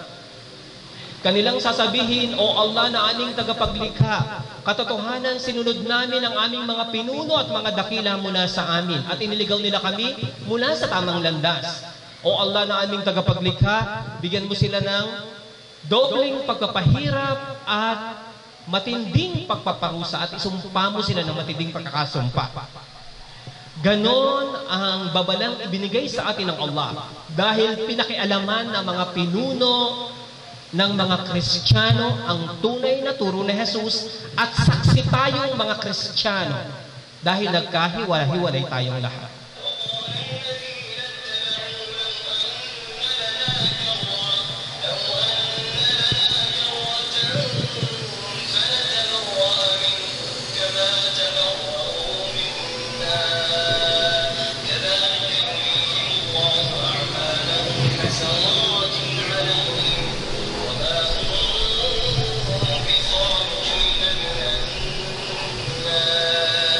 At kapag sila'y nasa impyernong apoy na, yung mga sumunod at nalinlang ng kanilang mga pinuno, sasabihin nila, kung bibigyan lamang kami ng pagkakataon na makabalik sa ibabaw ng daigdig, nang sa ganoon ay matanggihan namin ang aming mga sinunod.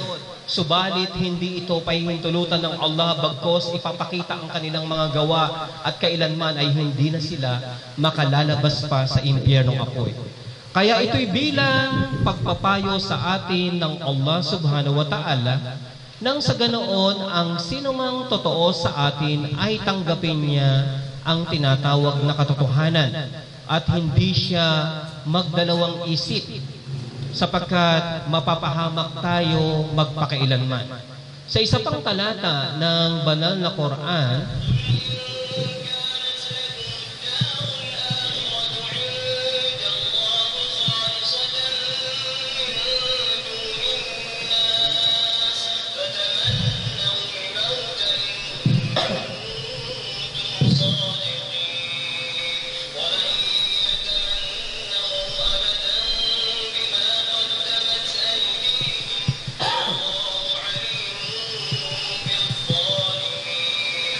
masyadong matindi ang ibinigay ng Allah na panuntunan ng katotohanan para ang taong totoo ay yakapin niya ito. Sabi ng Allah, A'udhu billahi minash shaitanir rajim, Qul in kanat lakumud darul akhiratu indallahi khalisatan min dunin nas fatamannawul mauta in kuntum sadiqin. وَلَا يَتَمَنَّوْهُ عَبَدًا بِمَا قَدَّمَتْ أَيْدِيهِمْ وَاللَّهُ عَلِيمٌ بِالظَّالِمِينَ. Sabihin sa mga Kristiyano, sa mga Baptist, sa mga iglesia, sa mga saksi, sa mga born again, sa lahat ng mga Kristiyano, kung ang paraiso na nasa Allah ay para lamang sa inyo at hindi para kanino paman, sa makatuwid hilingin nyo ang sumpa na pagkamatay kung kayo ay totoo sa inyong pag-angkin. Subalit kailanman ay hindi nila ito bibigkasin, sapagkat alam nila ang mga kasamaan na pinauna ng kanilang mga kamay. At ang Allah ang siyang ganap na nakababatid kung sino ang gumagawa ng mga katiwalian. Hindi ko sinasabing sumumpa sila sa harapan, pero ako mismo ang susumpa upang mangibabaw ang katotohanan sa ating lahat. At hindi natin ipagpilitan kung anong ating kinagisnan at ating napag-aralan, sapagkat ito ay matatabunan. Ang paghamon na ito, itatabunan niya ang lahat ng ating kinagisnan, mga pinag-aralan at dumating sa ating mga pananaw na hindi batay sa katuruan. Hinihiling ko ang sumpa na pagkamatay sa akin, sa aking pamilya at sa lahat ng Muslim na narito. Kung si Jesus ay nagturo ng kakristyanuhan, nagturo siya ng saksi, born again, Iglesia ni Cristo, Romano Katoliko, El Shaddai, ako na nga, Jehovah's Witnesses, kahit na ano pa, Presbyterian. Kung si Jesus ay nagturo ng kakristyanuhan, hinihiling ko ang sumpa na pagkamatay sa akin at sa aking pamilya, sa inyong harapan at sa lahat ng Muslim na narito. Hindi ko to sinasabi para tapakan ng karapatan ng isa. Pinag-uusapan natin dito ang kaligtasan, walang saysay ang buhay natin dito. Mamamatay tayong lahat batay sa itinakda ng Allah. Sa harapan ng Allah, tatanungin tayo kung tayo ba ay nakapagpanatili sa katotohanan pagkatapos nating marinig ang napakabigat na paghamon ng katotohanan ito. Kaya maraming salamat. Inshallah, pahintulutan ng Allah na mangibabaw ang katotohanan sa mamamayang Pilipino at magsama-sama tayong lahat kasama ang ating mga mahal na propeta, lalong-lalo na ang propeta Muhammad. Amin. Hanggang sa dulo ng saling lahi at wakas ng lahing Pilipino. Amin. Subhanaka Allahumma wa bihamdik, asyhadu an la ilaha illa anta astaghfiruka wa atubu ilaik, wa akhiru da'wana anil hamdulillahi rabbil alamin, wa sallallahu ala Muhammadin wa ala alihi wa ashabihi ajmain. Wassalamu alaikum warahmatullahi wabarakatuh.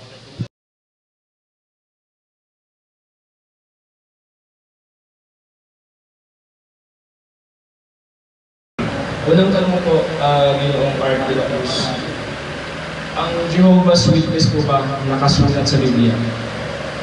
Kasi sa Islam po, nasa Quran po, maraming beses din naman sa Subhanahu wa Ta'ala. So ang Jehovah's Witness na sinasamba po ng mga kapatid natin, nasa Biblia ba? Nakasulat? Unang-unang saksi ni Jehovah ay si Abel. Si Musa, yan, kilala niya. Si Musa, saksi niya ng Jehovah. Si Isa. na ipinapalagay ng maraming reliyon na siya ang Diyos na mapangalaman sa lahat. Ngunit siya ay isang saksi ng Diyos. Talata po sa Biblia na nagsasaad na saksihin niyo po ba ang reliyon ng Diyos? Meron po ba? Wala. Wala po. Kasi po sa Islam, nakasulat po, isa sa mga sinabi ng Allah Subhanahu wa Ta'ala dito po, sa Suratul Maida, chapter 5, verse 3. Tama ba? Isa sa sinabi ng Allah.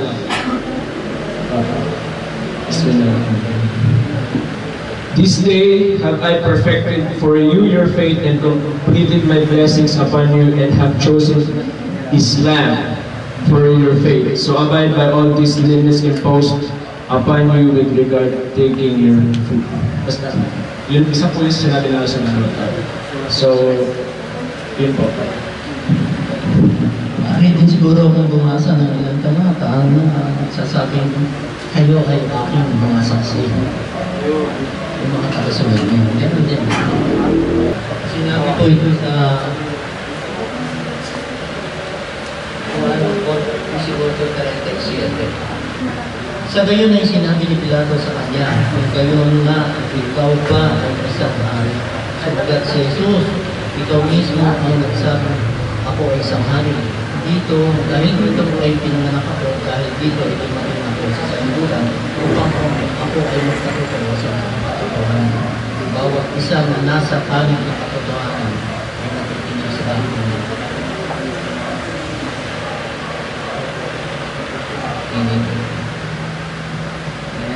Well, ang diwa ang nandito, sinabi ni Jesus na sumasaksi siya. Ito pala. Sa Apocalypse 1:5. At mula kay Jesucristo, ang tapat na saksi, ang panganay mula sa mga patay, ang kapamahala ng mga hari sa kanya yung nagsabi na nagkalag sa atin mula sa ating mga kasalanan sa pamilitan ng kanyang sarili. Ano bang Jehovah's Witness na kasalukuyan? Maraming nag-confess na po nung hindi po ako nagkakamali, 1914. Diba po ba? Sa inyo? Yung Jehovah's Witness, 1914 po ba? O 18th century? Okay. So, ang tanong ko lang po, bilang kayo po Jehovah's Witness, meron po bang tinimula ng propeta mula nung nagpasimula ang Jehovah's Witness hanggang sa kasalukuyan? Para sa amin kasi, ang basihan na namin po ng palataya ay Biblia na nakaraan lang, Biblia lang ang wala na iba. At para sa amin, ang Biblia ay isang kompleto ng mensahe mula sa Diyos. Kaya para sa amin, wala nang iba pang bitaw na aming pagbawa. Uunawain ang sa amin ay uunawain na rin na lang ng tamang pag-unawa. Dahil para sa amin, kaya ito na yan, lahat na namin sinabi. At sinabi din mismo sa Biblia na Diyos. At yung tungkol naman doon sa 1914, wala akong natatanda ang 1914 maliban nung yung tinatawag sa Biblia na after 607 BCE na magkakaroon ng 7 panahon natupad noong 1914. Nagkaroon ng kabuluhan sa langit, ibinalo si Satanas sa lupa, at yun, nilaglag ni Jesus kaya ngayon si Satanas hindi na makakapala na, hindi katulad yun, nagkapanahon siya, ngayon hindi na, dahil yung panahon na nangyari na sa langit. Sa lupa na lang ang hinihintay namin bilang mga saksi ng Jehovah. At noong 1914, napagkalapag na yun, natatakot yung ibang mga rin, yung mga kapamang basihan. At yun. Pati kasi ako nandun, sa nagtatakuyan yung 1914 ng araw, bago ang saksi ng Jehovah. Ayan. sinabi niyo po na pangalan ng Panginoon ay Jehovah. Noon po si Moses ay naglakbay kasama ng pamilya at napadaan sa isang malilim na lugar at sa bandang unahan ay nakakita siya ng lumiliwanag at sinabi niya sa kanyang pamilya, dito muna kayo at ako'y kumaroon upang makakuha ako ng pang-iwag o gawin natin ilaw sa ating paglalakbay. So, noon siya ay dumating na doon sa lugar na lumiliwanag, nagsalita yung puno at sinabi niya na tanggalin mo ang iyong panyapak at sumamba ka sa akin. Si Musa po ba? Sinabi niya, ang Panginoon na sinasamba ko, ang Panginoon na naghirap sa akin bilang propeta, Jehovah.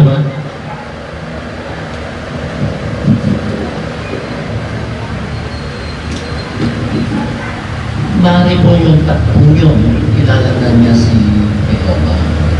Pero, maaaring hindi nakalagay doon sa sulat. Pero kung babasahin natin ang Biblia sa pinaka-uod ng Genesis o ng Exodus, kilala na nila si Jehovah. Hindi pa lang literal na Jehovah. Siyempre, yung tawag sa kanilang salita. Nagiging Jehovah lang dahil natin ngayon nagkausap tayo ng Tagalog. Pero noon, meron silang sarili nilang tawag sa Diyos. Meron lang ako isa yung malaging tanong regarding sa matter na ang pangalan ba ng Diyos ay Jehovah.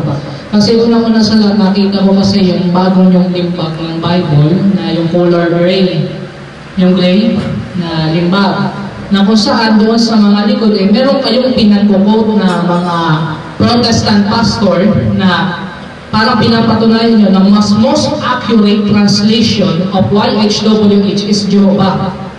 So now, question ko dito, Pastor R, kasi ito yung madalas ko rin ma-encounter, not most especially Jehovah's Witnesses na ang naniniwala ng pangalan ng Diyos ay Jehovah, maging meron din mga another Christian denomination. Ang tanong ko, paano nyo magbibigay kayo ng isang conclusion na ang most accurate translation ng YHWH na kung basahin ng mga Hudyo ay Yahweh, ng mga Hudyo ay Adonai instead Yahweh, paano nyo nasabi na ang translation nito sa English ay Jehovah? So ang tanong, meron po bang letter J sa Hebrew alphabets para masabi Jehovah po ang pangalan ng tunay na Diyos? Yun po ang tanong. Kung sabagay, sasagutin ko na rin.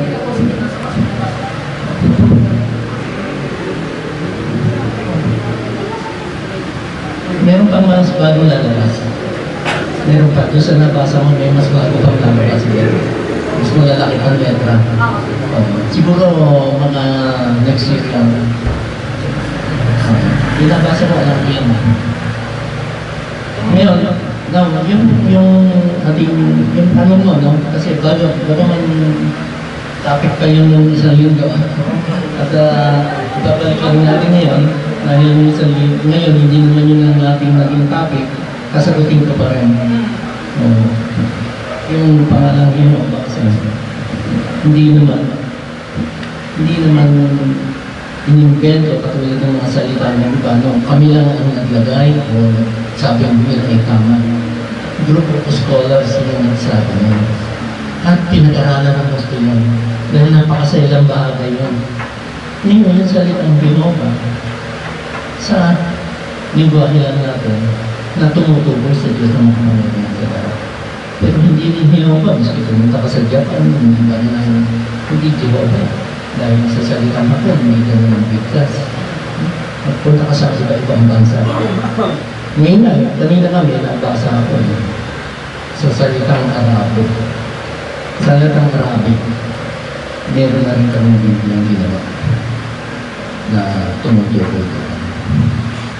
At pagkatapos, yung pagiging tungkol dun sa Yahweh o ano, bigkas ng Hebrew yun, bigkas ng iba-ibang lingwahe. Yun. Pero yung timaba sa Tagalog, wala naman. O sa English, o yung letter G sa alphabet, ang importante, merong tinutukoy na pangalan ang Diyos na pangalan, tinutukoy ito ko. Mahalagang bagay na meron tayong tinatawag ng pangalan ng Diyos.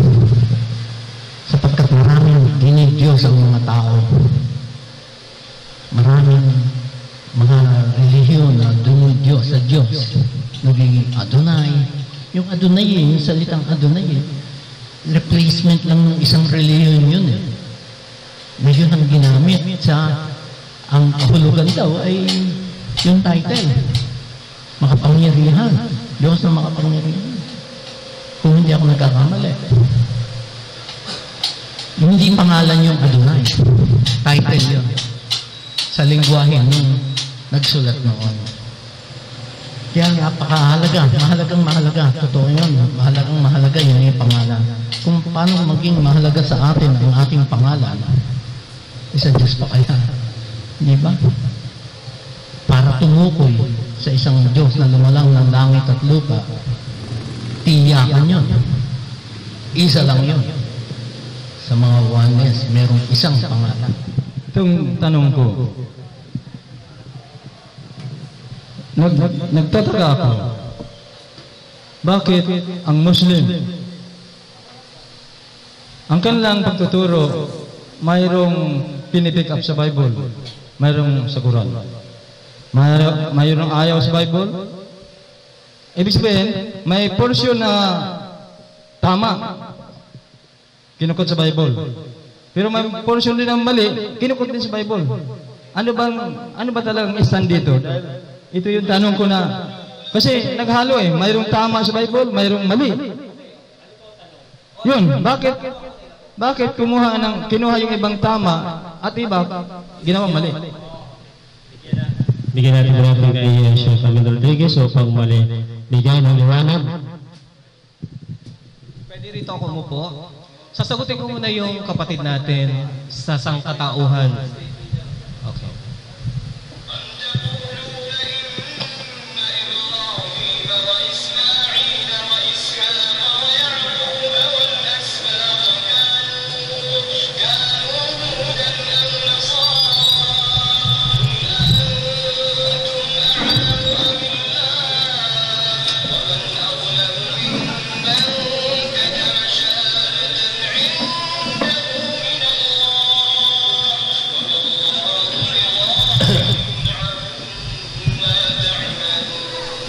Ito po yung sagot doon sa tanong niya, saan nagsimula yung Kristyanismo at paano ang transition mula sa Islam patungo sa Kristyanismo. Yung po ba yung tanong niyo?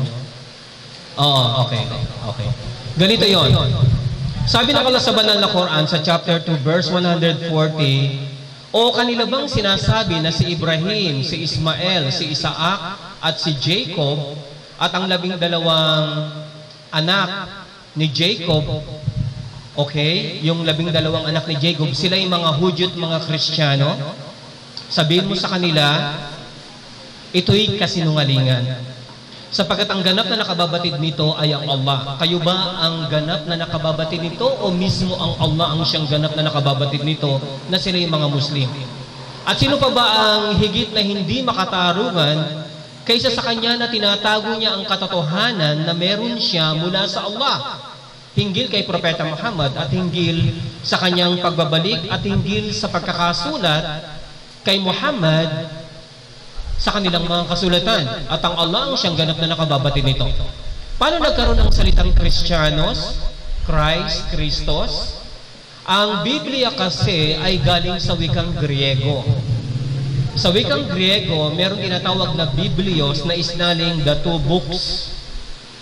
At doon, ang tawag nila sa title na Mesias, ang ibig sabihin ng Mesias, the Anointed One, ang mabiyayang tagapagpahid.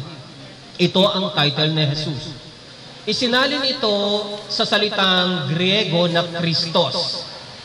Sa wikang English, isinalin itong Christ.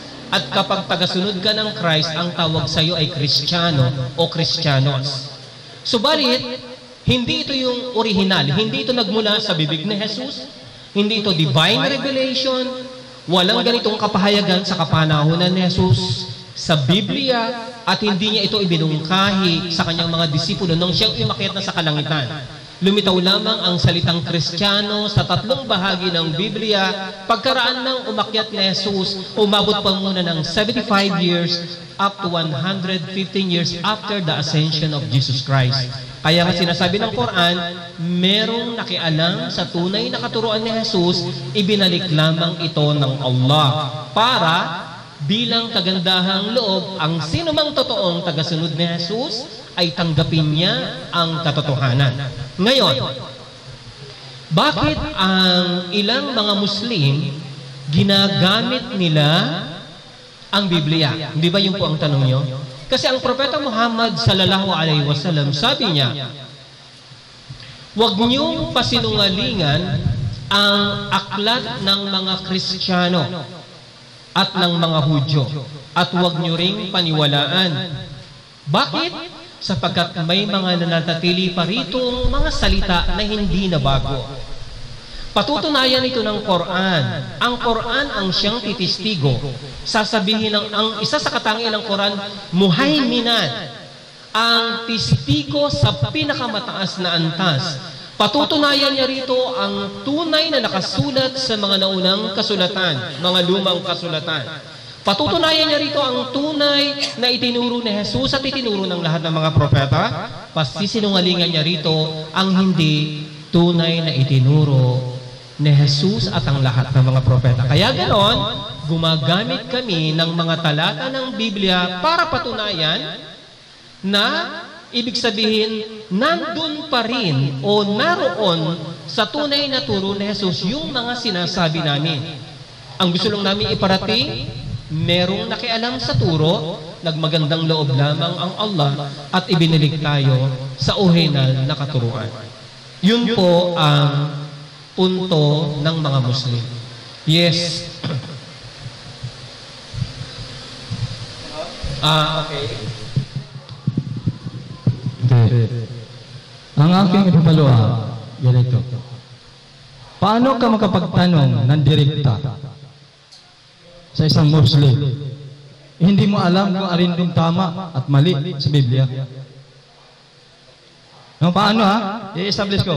Paano makapagtanong isang Kristiyano sa Muslim na hindi mo alam kung alin tama at mali doon sa Biblia na inyong tinatanggap?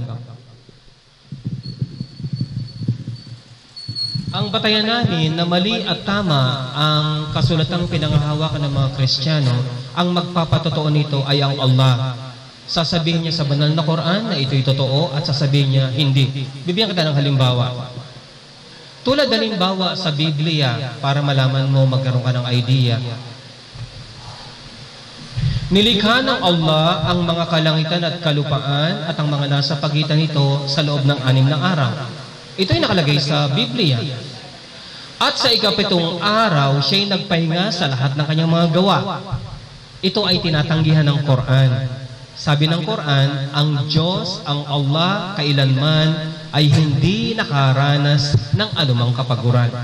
Kaya Quran ang magpapatunay kung ano yung na-preserve na katuruan at kung ano yung hindi na-preserve na katuruan. At the same time, walang Biblia nung kapanahunan ni Jesus. Ang ipinahayag kay Jesus with all respect ay Injil, meaning gospel, magandang balita o good news. Lumitaw lamang ang Biblia pagkatapos na mawala na ni Jesus, na nanatili na siya sa kalangitan ng 75 to 115 years, saka lamang lumitaw ang tinatawag nating Biblia. Kaya supposed to be, ang mga Kristiyano, kapag ikaw ay saksi, iba ang turo ng born again. Kapag ikaw ay iglesia, iba ang turo naman ng Presbyterian. Sa Adventist, ito yung katibayan, mismo ang mga nag-aangking Kristiyano, ang kanilang mga sarili, iba yung ginagamit nilang talata at hindi ginagamit ng Romano Katoliko. Ang ginagamit ng mga iglesia, hindi ginagamit ng mga saksi. Sila mismo sa isa't isa ay hindi nagkakasundo. Kaya nga sabi ng Allah, وَمَا أَنزَلْنَا عَلَيْكَ الْكِتَابَ إِلَّا لِتُبَيِّنَ لَهُمُ الَّذِي اخْتَلَفُوا فِيهِ وَهُدًى وَرَحْمَةً لِقَوْمٍ يُؤْمِنُونَ. At hindi namin ibinaba sa iyo ang aklat o Muhammad, kundi upang linawin ng malinaw na pagkakalinaw ang hinggil sa mga bagay na hindi nila napagkakasunduan sa isa't isa. At ito'y nagsisilbing gabay at habag para sa mga yaong naniwala. Kaya Quran ang magpapatunay kung ano yung totoo at hindi totoo at hindi to karapatan ng sinumang tao.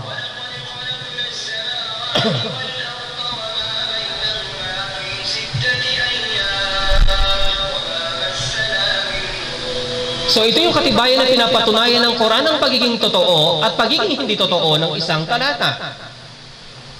Tinatanggap ng Quran na nilikha ng Allah ang mga kalangitan at kalupaan sa loob ng 6 na araw, subalit kailanman ay hindi siya nagkaroon ng anumang kapaguran.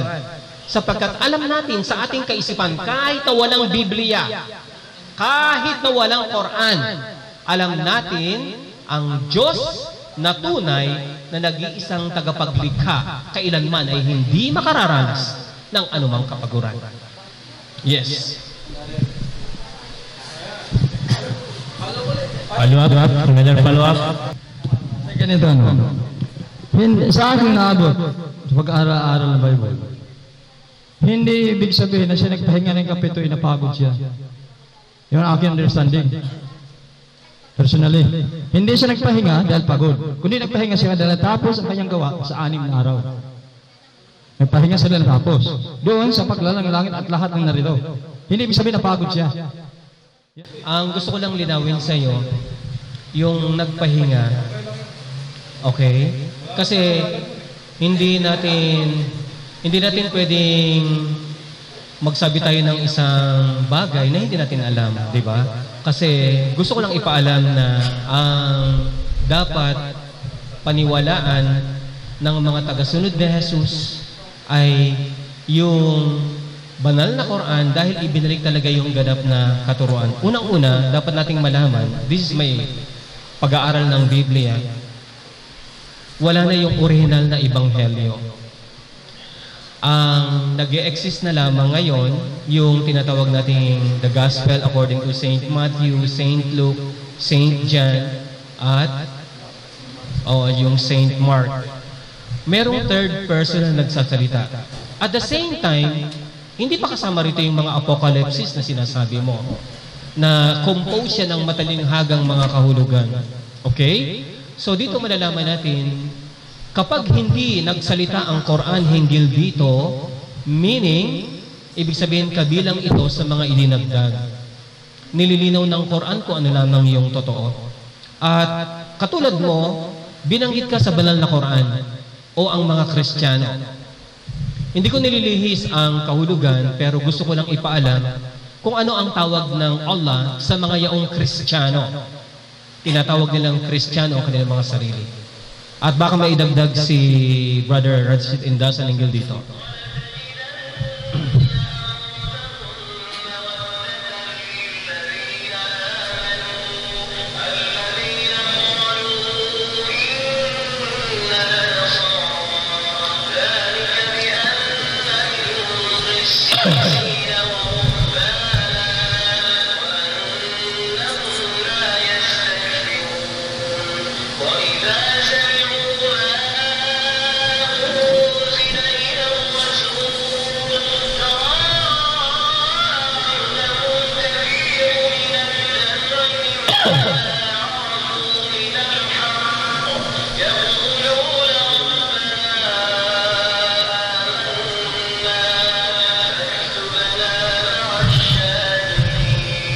Actually, ang mga Muslim, sapat na yung pagsumpa. Ito'y walang nakatatapat nito para mangibabaw ang katotohanan. Ganun kasi ang panuntunan ng Allah. Kung merong mga naunang kasulatan na hindi maliwanag ang kahulugan, ito'y mapapangibabawan ng sumpa na pagkamatay sa sinumang nagsasabi ng katotohanan. At ito ay nare-recognize ng mga yaong tinatawag nilang Kristiyano ang kanilang mga sarili. At makikita mo na ang pinakamalapit sa pagmamahal sa mga Muslim ay ang mga nagsasabi na kami ay mga Kristiyano sa kadahilan ng meron sa kanilang mga pare at mga monghe, mga preacher na hindi mapagmataas. Ito'y sa kapanahonan ng Propeta Muhammad sallallahu alaihi wasallam Nung narinig nila ang revelasyon na ipinahayag kay Propeta Muhammad sallallahu alaihi wasallam, ay umapaw ang kanilang mga luha sa kanilang mga mata sapagkat napagtanto nila ang katotohanan. At pagkatapos kanilang sinabi, O Allah na aming tagapaglikha, naniwala kami na kung kaya ibilang mo kami sa mga saksi. Napakadali lamang malaman ang katotohanan. Manalangin lang tayo ng taimtim sa tunay na Diyos na nag-iisang tagapaglikha sapagkat siya lamang yung naggagabay. Hilingin natin sa Kanya kung ano yung katotohanan, iligay sa ating puso at kaisipan. Kapag totoo tayong nanalangin, siguradong sigurado gagabayan tayo ng Allah subhanahu wa ta'ala. Maraming salamat sa inyong lahat. Amen. Apo.